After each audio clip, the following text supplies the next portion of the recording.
बिस्मिल्लाहिर्रहमानिर्रहीम। अस्सलाम वालेकुम। Welcome to what shall I cook.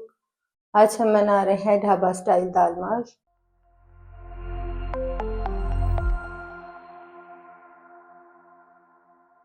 और उसके लिए ली हमने 1 पाव दाल माश 8 घंटे के लिए भिगो लेंगे।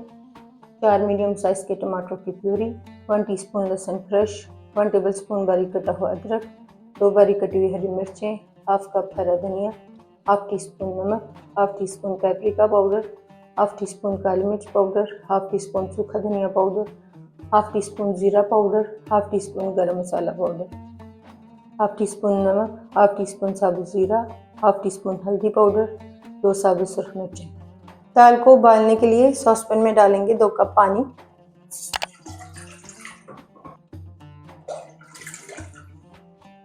पानी निकालकर दाल डाल देंगे इसमें।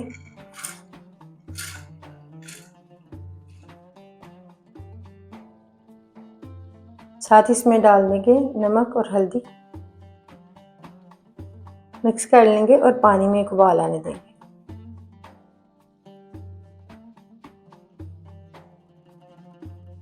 पानी में उबाल आने के बाद लो फ्लेम पर दाल को उबालेंगे 90% तक।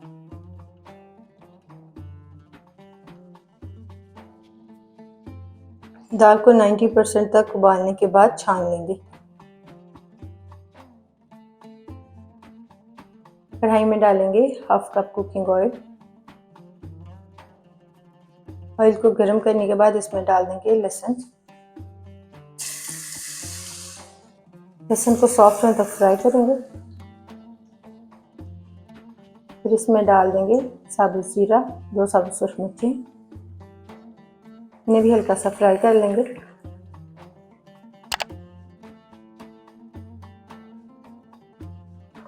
साथ ही इसमें डाल देंगे हरी मिर्चें,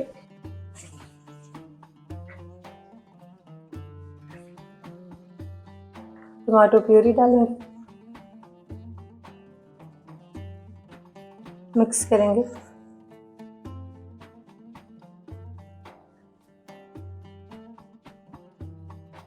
साथ ही इसमें डाल देंगे तमाम पाउडर मसाले,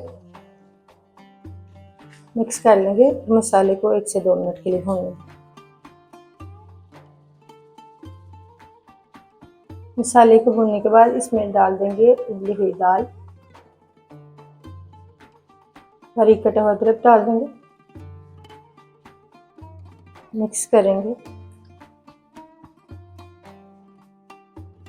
मिक्स करने के बाद 2 से 3 मिनट के लिए भूनेंगे।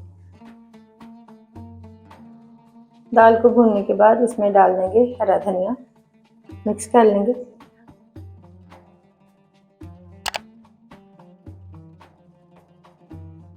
हरा धनिया डालने के बाद फ्लेम को ऑफ कर देंगे और दाल को 2 मिनट के लिए कवर करेंगे।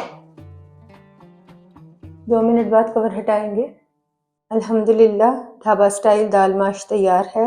आपको यह रेसिपी कैसी लगी कमेंट्स में बताइएगा।